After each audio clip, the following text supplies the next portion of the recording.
সুপ্রিয় দর্শক শ্রোতা ভাই বোনেরা, চান্দ্রবর্ষের যে কয়েকটি মাস কোরআন এবং সুন্নাহর দৃষ্টিতে খুবই গুরুত্বপূর্ণ, তাৎপর্যপূর্ণ, ফজিলতপূর্ণ, তার মধ্যে একটি হলো রজব মাস, যে মাসটি শুরু হয়েছে কয়েকদিন হলো।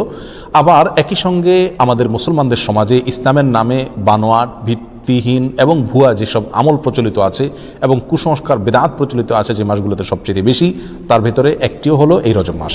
যার কারণে একজন মুসলমানকে এই রজব মাসের তাৎপর্য, গুরুত্ব এবং করণীয়, পাশাপাশি এ মাস উপলক্ষে কুসংস্কার এবং বর্জনীয় বিষয়গুলো জানা অত্যন্ত গুরুত্বপূর্ণ। রজব মাসের ফজিলত এবং তাৎপর্যের একটি মাত্র পয়েন্ট এবং বিষয় আছে, তা হলো এই মাসটি সম্মানিত 4 মাসের একটি। আল্লাহ সুবহানাহু ওয়া তাআলা বছরের 12টি মাসের ভিতরে 4টি মাসকে সম্মানিত মাস হিসেবে ঘোষণা দিয়েছেন এবং সেই 4টি মাসের ভিতরে একটি হলো এই রজব মাস, আর বাকি 3টি হলো জিলকদ, জিলহজ এবং মুহররম, 11, 12 এবং 1 নম্বর মাস। আর এই চতুর্থ সম্মানিত মাস হলো রজব মাস। বিধায় সম্মানিত মাস উপলক্ষে এই মাসের মর্যাদা রয়েছে। সম্মানিত মাস উপলক্ষে যুদ্ধ বিগ্রহ করা যায় না, এই মাসেও তাই করা যাবে না। সম্মানিত মাস উপলক্ষে আল্লাহ বলেছেন, ফালা তাজলিমু ফিহিন্না আনফুসাকুম, নিজের প্রতি অবিচার করা যাবে না। বিধায় গুনাহ, খাতা ইত্যাদি করা যাবে না, পাপাচার ইত্যাদি অন্য মাসের চাইতে এই মাসে না করার ব্যাপারে বেশি সচেতন এবং সাবধান থাকতে হবে। এটি একটি গুরুত্বপূর্ণ দিক এই মাসের। এর বাইরে রজব মাসের ফজিলত এবং মর্যাদাকে কেন্দ্র করে কোরআন এবং সুন্নাহ বিশুদ্ধ সূত্রে একটি হাদিসও বর্ণিত হয় নাই। বিধায় একটি মাত্র মর্যাদার দিক হলো এই মাসের সম্মানিত মাসের একটি মাস।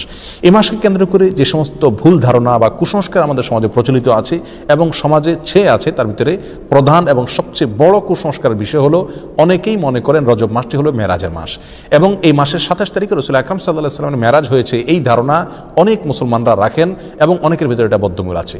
শুধু তাই নয়, আমাদের সমাজে রজব মাসের চাঁদ উঠলে পত্রপত্রিকাতে, মিডিয়াতে দেখবেন যে সেখানে সংবাদের শিরোনাম করা হয় এভাবে যে পবিত্র রজব মাসের চাঁদ দেখা গিয়েছে, অতএব অমুক তারিখে শবে মেরাজ, অর্থাৎ সেই হিসাবে 27 তারিখ হয় অমুক তারিখ আর সেদিন শবে মেরাজ।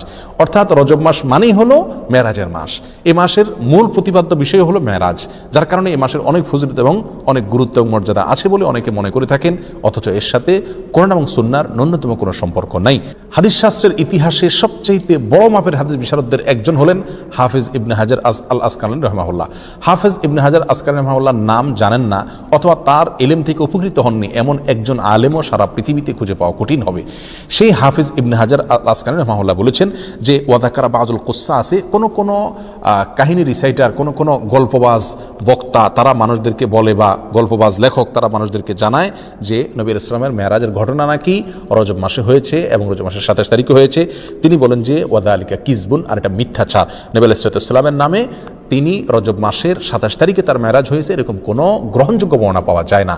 নবী ইসলামের মেরাজ হয়েছে এটি ঠিক এবং ইসরা হয়েছে সেটি কোরআন দ্বারা প্রমাণিত, বিদায় সেটাকে অস্বীকার করলে ইমানই থাকবে না, সেটি আরেক বিষয়। কিন্তু রজব মাসে হয়েছে এবং রজব মাসের 27 তারিখে হয়েছে, এর কোনো ভিত্তি, গ্রহণযোগ্য কোনো ভিত্তি কোরআন অথবা সহিহ সুন্নাহর কোথাও পাওয়া যায় না। নবী সাল্লামের মেরাজটা ঠিক কোন মাসে হয়েছে, কোন দিনে হয়েছে, কোন সময় হয়েছে, এই প্রসঙ্গে ইমাম ইবনে তাইমিয়া রাহিমাহুল্লাহ বলেছেন যে, বিশুদ্ধ কোনো বর্ণনা দ্বারা কোনো মাসের কথা নিশ্চিতভাবে জানা যায় না, কোনো দিনের কথা জানা যায় না, কোনো সময়ের কথা, তারিখের কথা জানা যায় না যে অমুক তারিখে, অমুক দিনে, অমুক মাসে নবী সাল্লামের মেরাজ হয়েছে এটি নিশ্চিত, কিন্তু তার তারিখটা সংরক্ষিত নয় এবং এ বিষয়ে যতগুলো বর্ণনা পাওয়া যায় তার কোনোটি গ্রহণযোগ্য নয়। বিধায় এই মাসকে মেরাজের মাস এবং এই মাসের 27 তারিখে শবে মেরাজ এর রাত মনে করে সে রাতে বিশেষ কোনো আমল করা, এই রাতকে বিশেষ কোনো পদ্ধতি উদযাপন করা, এটি হলো রজব মাসের সবচেয়ে বড় বিদআত, যার সঙ্গে ইসলামী শরিয়ার কোনো সম্পর্ক নাই। সম্মানিত ভাই বন্ধুগণ, আমরা সেই আমলটাই করব সওয়াবের উদ্দেশ্যে, যে আমলটি কোরআনে অথবা নবী ইসলামের হাদিসে বর্ণিত হয়েছে। এর বাইরে কোনো কিছু যদি আমরা করি সেটার নাম বিদআত হবে। বিধায় রজব মাসকে কেন্দ্র করে এই মেরাজ উদযাপন করা, শবে মেরাজ উদযাপন করা, এগুলো সবগুলো বিদআত হবে, এগুলো সবগুলো পরিত্যাজ্য হবে। আল্লাহ তাআলা আমাদেরকে বুঝার তৌফিক দান করুন। সম্মানিত ভাইরা, যদি আমরা ধরেও নেই যে রজব মাসেই এবং রজব মাসের 27 তারিখে নবী ইসলামের মেরাজ হয়েছে, তারপরও একটা কথা থেকে যায়, তা হলো নবী ইসলামের মেরাজ হয়েছে মক্কায় এবং মক্কার শুরুর দিকে। তিনি এই মেরাজের ঘটনার পরে মক্কায় দীর্ঘদিন ছিলেন, মদিনায় দীর্ঘদিন ছিলেন, তার মৃত্যুর পরে তার সাহাবায়ে কেরাম দীর্ঘদিন ছিলেন। এই দীর্ঘ ইতিহাসের কখনো সাহাবায়ে কেরামের কেউ অথবা নবী ইসলাম স্বয়ং নিজে কখনো এই মেরাজ উপলক্ষে কোনো প্রকার আমল, রাত্রি যাপন, দিনে রোজা বা কোনোভাবে এটাকে উদযাপন করা, আলোচনা, পর্যালোচনা করা বা এই ধরনের কোনো কর্মসূচি তিনি দিয়েছেন বা পালন করেছেন, এরকম কোনো কথা কোনো হাদিস থেকে পাওয়া যায় না বিশুদ্ধভাবে। অতএব এই আমলটি আমরা যারা করে থাকি রজব মাসকে কেন্দ্র করে শবে মেরাজের উদযাপনের আমল, এটি সম্পূর্ণভাবে বিদআত এবং পরিত্যাজ্য। আল্লাহ সুবহানাহু ওয়া তাআলা আমাদেরকে বুঝার তৌফিক দান করুন। এর সাথে ইসলামের শরিয়ার কোনো প্রকার সম্পর্ক নাই। রজব মাসকে কেন্দ্র করে দ্বিতীয় যে আমলটি প্রচলিত আছে আমাদের সমাজে সেটা হলো সালাতুর রাগায়েব। এই আমলটিরও কোনো গ্রহণযোগ্য ভিত্তি কোন সহিহ সুন্নাহয় পাওয়া যায় না। এই আমলটি বিদআত এবং কুসংস্কারের অন্তর্ভুক্ত। অনেকে বর্ণনা করে থাকে একটা হাদিসটি বর্ণনা করেছেন আনাস রাদিয়াল্লাহু তাআলা আনহু, যে রাসূলুল্লাহ আকরাম সাল্লাল্লাহু আলাইহি ওয়াসাল্লাম নাকি বলেছেন যে কোনো ব্যক্তি যদি রজব মাসের প্রথম বৃহস্পতিবার দিবাগত রাতে 12 রাকাত নামাজ পড়ে, নফল নামাজ, এবং সেটা মাগরিব এশার মাঝখানে 2 রাকাত করে পড়ে, প্রথম রাকাতে সূরা ফাতিহা, এরপরে 3 বার সূরা ইন্না আনজালনা ফি লাইলাতুল কদর, এরপরে 10 বার সূরা কুল হুয়াল্লাহ, সিজদাতে বিশেষ সংখ্যক তাসবিহ এবং এরপরে বিশেষ সংখ্যক দুরূদ রাসূলের প্রতি, এগুলো যদি কেউ করে তার জীবনের সব গুনাহ মাফ করে দেওয়া হবে ইত্যাদি ইত্যাদি। এটাকে সালাতুর রাগায়েব বলা হয়। প্রিয় বন্ধুগণ, এই সালাতুর রাগায়েব সম্পর্কিত এই যে হাদিসটি পেশ করা হয়ে থাকে এটি নবী আলাইহিস সালামের কোনো হাদিসের কিতাব থেকে খুঁজে পাওয়া যায় না। এই সম্পর্কে মুহাদ্দিসিনে কেরাম একেবারে সুস্পষ্ট মন্তব্য করেছেন যে এটি জাল এবং ভিত্তিহীন। একটি টাকার নোট যখন ব্যাংক থেকে ওইটাকে জাল হিসেবে চিহ্নিত করে দেওয়া হয়, এটা যেরকম অচল হয়ে যায়, এই হাদিসটিকে মুহাদ্দিসিনে কেরাম ঐক্যবদ্ধভাবে যেহেতু জাল বলে চিহ্নিত করেছেন বিধায় এটাও অচল এবং গ্রহণযোগ্য নয়। রজব মাস উপলক্ষে তৃতীয় যে আমলটি প্রচলিত আছে তাহলে একটি দোয়া বেশি বেশি করে পড়া, আর সেটি হলো আল্লাহুম্মা বারিক লানা ফি রজব ওয়া শাবান, অর্থাৎ হে আল্লাহ আপনি আমাদেরকে রজব এবং শাবান মাসে বরকত দান করুন, ওয়া বাল্লিগনা রমাদান, আর আমাদেরকে রমজান পর্যন্ত আপনি পৌঁছায় দিন, অর্থাৎ রমজান যেন আমরা লাভ করতে পারি। এই দোয়াটি বর্ণিত হয়েছে মুসনাদে আহমদে। আর যেই বর্ণনায় এই দোয়াটি বর্ণিত হয়েছে সেই বর্ণনার ভিতরে একজন বর্ণাকারী আছেন যার নাম হলো জায়দা ইবনে আবি রিকাদ। এই বর্ণাকারী সম্পর্কে ইমাম বুখারী রাহিমাহুল্লাহ বলেছেন যে মুনকারুল হাদিস, তার হাদিস গ্রহণযোগ্য নয়। আর ইমাম নাসাই রাহিমাহুল্লাহ বলেছেন যে তাকে আমি চিনি না। অন্য এক কিতাবে তিনি বলেছেন সে মুনকারুল হাদিস, এবং ইবনে হিব্বান রাহিমাহুল্লাহ তার সম্পর্কে মন্তব্য করেছেন যে এই লোকের বর্ণিত কোনো হাদিস গ্রহণযোগ্য নয়। অতএব সমস্ত মন্তব্যের ভিত্তিতে এই হাদিসকেও বলা যায় এটি বিশুদ্ধ নয়। তবে যেহেতু এই দোয়ার অর্থের ভিতরে কোনো মন্দ দিক নেই, খারাপ দিক নেই, অতএব কেউ এটাকে সাধারণভাবে যদি পড়ে তাতে তেমন কোনো দোষণীয় বিষয় এটাকে বলা যাবে না, কিন্তু এটাকে নবী আলাইহিস সালামের দিকে সম্বন্ধ করা এটা বিশুদ্ধ নয়। চতুর্থত যে আমলটি রজবকে কেন্দ্র করে প্রচলিত সেটা হলো এই মাস উপলক্ষে বিশেষ কোনো পশু জবাই করাকে অনেকে সওয়াব মনে করেন।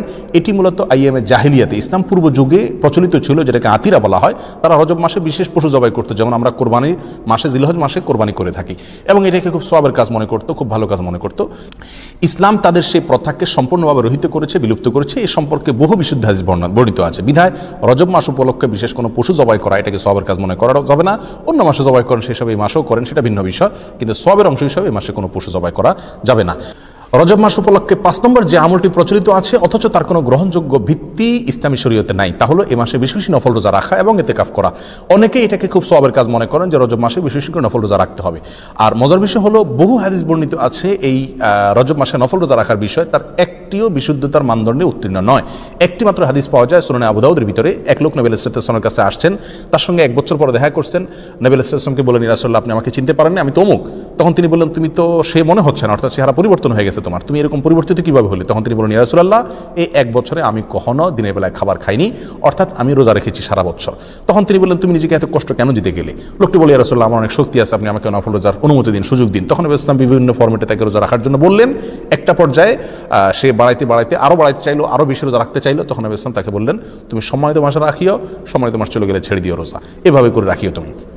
অর্থাৎ এই হাদিস থেকে বোঝা যায় রজব মাস যেহেতু একটা সম্মানিত মাস, সেই হিসাবে এই মাসে রোজা রাখার কথা রাসূল সাল্লাল্লাহু আলাইহি ওয়াসাল্লাম তাকে বলেছেন।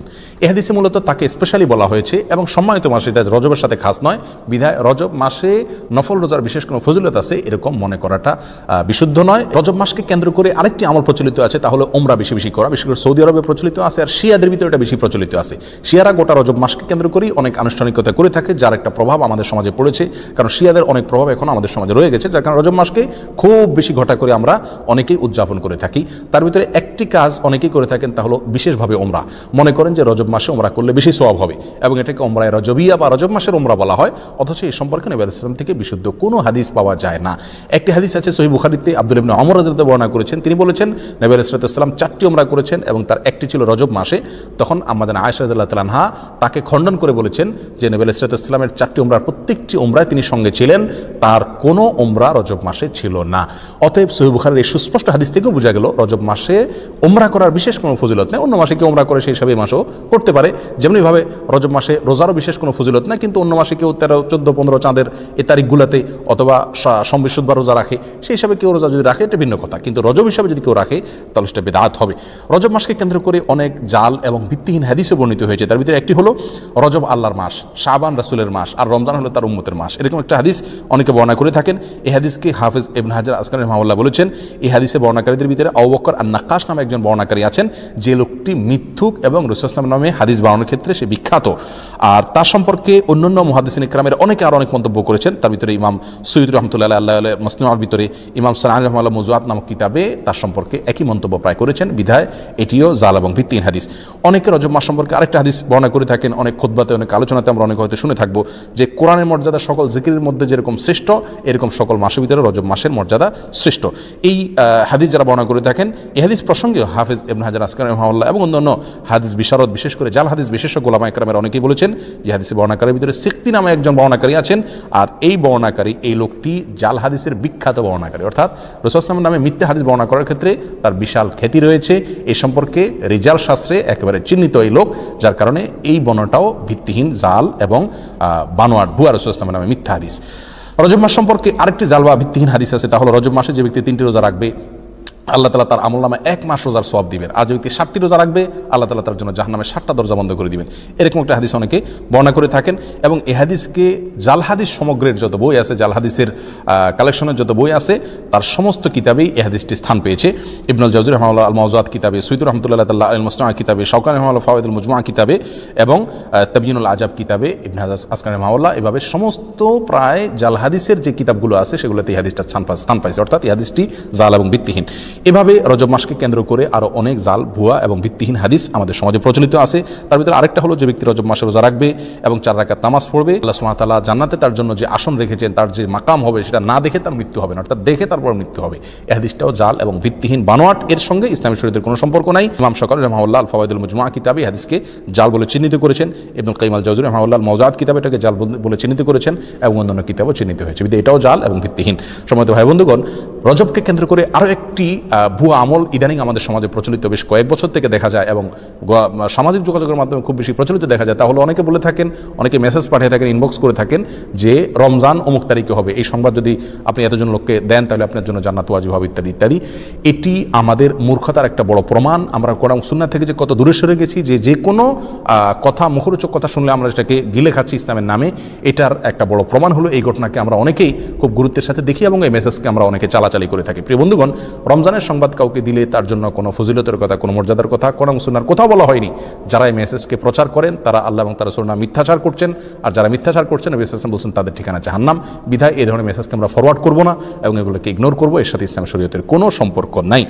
সর্বসাকুল্যে আমরা খোলাসায় সামারিতে বলতে পারি, রজব মাসের বিশেষ কোনো ফজিলত এবং মর্যাদা নেই সম্মানিত 4 মাসের একটি, এই কথা ছাড়া।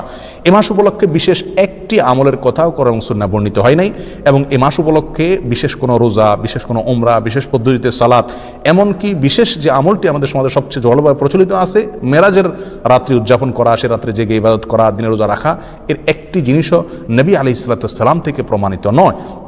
আর নবী আলাইহিস সালাম থেকে যেটি প্রমাণিত নয়, সেটা দেখতে যতই ভালো দেখা যাক না কেন, তার কোনো সওয়াব আমরা পাবো না। এটা বিদআত হিসাবে গণ্য হবে, আর বিদআতের ঠিকানা জাহান্নাম। আমরা অনেকেই বলে থাকি যে মানুষ এমনি মসজিদে আসে না, নামাজে আসে না, এক উসিলা যদি শবে মেরাজ উপলক্ষে মসজিদে আসে, আপনারা বাধা দিয়ে মসজিদ থেকে বের করে লাভ কি? তারা তো গান গাচ্ছে না, হারাম কাজ করছে না। যে সমস্ত ভাইরা এটা বলেন, 2 কারণে তাদের সঙ্গে আমরা একমত হতে পারবো না। নাম্বার 1, বিদআত কাকে বলা হয়? ভালো কাজ, দেখতে ভালোই মনে হচ্ছে, কিন্তু কোরআন এবং সুন্নাহ এটা করতে বলা হয়নি, এটার নাম বিদআত, আর এই বিদআতের ঠিকানা জাহান্নাম। বিধায় এই কাজটি সেই সংজ্ঞার মানদণ্ডে বিদআতের ভিতরে অন্তর্ভুক্ত হবে। বিধায় এটা করলে সওয়াব হবে না, বরং গুনাহ হবে, যদিও দেখতে ভালো দেখা যাচ্ছে। দ্বিতীয়ত, শবে মেরাজ উপলক্ষে মানুষ আসে, উপলক্ষে সংশোধন হয়ে যাবে, যারা এরকম ধারণা করেন তারা ভুলের স্বর্গে বাস করছেন। কারণ শবে মেরাজ উপলক্ষে মসজিদে এসছেন এবং এই বেদাতি পদ্ধতিতে জিকির ইবাদত বন্দেগী করছেন, এরপরে সারা জীবনের জন্য সংশোধিত হয়ে সারা বছর মসজিদে আসা ধরছেন, নামাজ পড়ছেন, এরকম একটি লোকও খুঁজে পাওয়া যাবে না। বিধায় এই বেদাত দিয়ে কোনোদিন মানুষের সংশোধন হবে না। এই বেদাতকে আমরা বর্জন করি। সারা দেশে জোরালোভাবে, আমাদের সমাজে সবচেয়ে জোরালোভাবে যে কয়েকটি বিদআত প্রচলিত আছে, তার ভিতরে একটা হলো এই মেরাজ উদযাপন এবং মেরাজ উপলক্ষে বিশেষ আমল। আল্লাহ সুবহানাহু ওয়া তাআলা আমাদের সকলকে রজব মাসকে কেন্দ্র করে যে সমস্ত বিদআত আছে, কুসংস্কার আছে, এগুলো থেকে বেঁচে থাকার তৌফিক দান করুন। কোরআন এবং সুন্নাহর বিশুদ্ধ জ্ঞান অর্জন করার তৌফিক দান করুন, এবং বিশুদ্ধ জ্ঞান অনুযায়ী পরিশুদ্ধ আমল করার তৌফিক দান করুন। জাযাকুমুল্লাহু খায়রা। আসসালামু আলাইকুম ওয়া রাহমাতুল্লাহি ওয়া বারাকাতুহু।